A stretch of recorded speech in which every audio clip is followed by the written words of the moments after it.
हाथों में मेहंदी, लाल सुर्ख जोड़ा, चूड़े की खनक से हिंदुस्तान और पाकिस्तान का बॉर्डर गूंज उठा। आप भी ये सुनकर सकते में आ जाएंगे कि पाकिस्तान से करीब 150 दुल्हनें एक साथ हिंदुस्तान पहुंच गई हैं और इस खबर ने पूरे भारत में हड़कंप मचा दिया है। जैसा कि आपको पता है कि आतंकवादियों को पालने वाले पाकिस्तान पर भारत ने इस वक्त कड़ी पाबंदी लगा रखी है।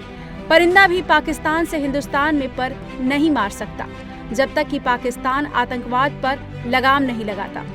ऐसे में प्यार के दो पंछी भी यानी हिंदुस्तान और पाकिस्तान के वो लड़के लड़कियां जो एक दूसरे से प्यार करते हैं वो भी एक दूसरे से मिल नहीं पा रहे थे। लेकिन अब अचानक पाकिस्तान से 150 दुल्हनों का जत्था हिंदुस्तान पहुंच गया है। लेकिन ये कैसे संभव हुआ? आखिर क्या है ये पूरा मामला? इन दुल्हनों को भारत आने की इजाजत कैसे मिली? कौन सा रास्ता अपनाया गया? और जब 150 दुल्हनें भारत पहुंच चुकी है तो पाकिस्तान में अभी भी करीब 300 दुल्हनें किस बात के इंतजार में बैठी हैं? चलिए आपको विस्तार से ये पूरा मामला समझाते हैं। दरअसल इस पूरी कहानी की शुरुआत 22 अप्रैल 2025 से होती है, जब जम्मू कश्मीर के पहलगाम में आतंकी हमला हुआ और 26 आम नागरिकों की मौत हो गई। इसके बाद भारत पाकिस्तान के रिश्ते बेहद तनावपूर्ण हो गए। मई 2025 में ऑपरेशन सिंदूर और उसके बाद दोनों देशों के बीच बढ़े सैन्य तनाव के बीच भारत ने पाकिस्तानी नागरिकों के लिए वीजा व्यवस्था पर कड़ी पाबंदियां लगा दी। वाघा अटारी बॉर्डर से भारत आने जाने का रास्ता भी बंद हो गया। अब इसका असर सिर्फ सामान्य आवाजाही पर नहीं पड़ा, बल्कि उन परिवारों पर भी पड़ा जिनकी बेटियों की सगाई भारत में हो चुकी थी और उन्हें शादी के लिए भारत आना था।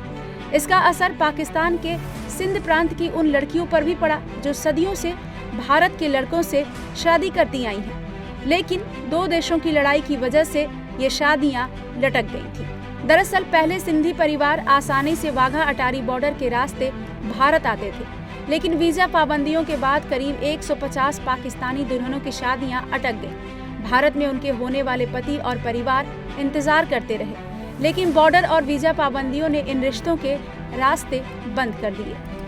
इसके बाद इन परिवारों ने भारत सरकार तक अपनी बात पहुंचाने की कोशिश शुरू की। सिंधी समुदाय के नेता राजेश झांबिया ने रायपुर के संत युधिष्ठिर लाल शदानी से संपर्क किया। संत शदानी सिंध के घोटकी में स्थित प्रसिद्ध शदानी दरबार के प्रमुख हैं। शदानी दरबार ने उन पाकिस्तानी महिलाओं की सूची तैयार करनी शुरू की जिनकी सगाई भारत में रहने वाले पुरुषों से हो चुकी थी। इस लिस्ट में करीब 150 दुल्हनों के नाम सामने आए जिनकी शादी नागपुर, रायपुर, जोधपुर, पुणे और भारत के दूसरे शहरों में होनी थी। इसके बाद ये सूची गृह मंत्रालय तक पहुंचाई गई और इन दुल्हनों तथा उनके रिश्तेदारों को भारत आने के लिए वीजा देने की अपील की गई। आखिरकार भारत सरकार ने इन लोगों को भारत आने की अनुमति दे दी, लेकिन एक शर्त भी लगाई कि वो सीधे वाघा अटारी बॉर्डर से भारत नहीं आ सकते। उन्हें हवाई रास्ते और तीसरे देशों के ट्रांजिट रूट से भारत आना था। इसके बाद पाकिस्तान से दुल्हनें और उनके परिवार दुबई, मस्कट यानी ओमान, श्रीलंका और दूसरे ट्रांजिट रूट से भारत पहुंचे। यानी जिस शादी के लिए कभी वाघा अटारी बॉर्डर पार करना काफी था, अब उसी शादी के लिए इन परिवारों को कई देशों से होकर लंबा सफर तय करना पड़ा। रिपोर्ट्स के मुताबिक अप्रैल 2026 से अब तक करीब 150 पाकिस्तानी दुल्हनें और उनके परिवार भारत आ चुके हैं। इनमें नागपुर से जुड़े करीब 15 मामले बताए जा रहे हैं। लेकिन सवाल ये है कि आखिर सिंध से भारत की ये रिश्तेदारी इतनी खास क्यों है?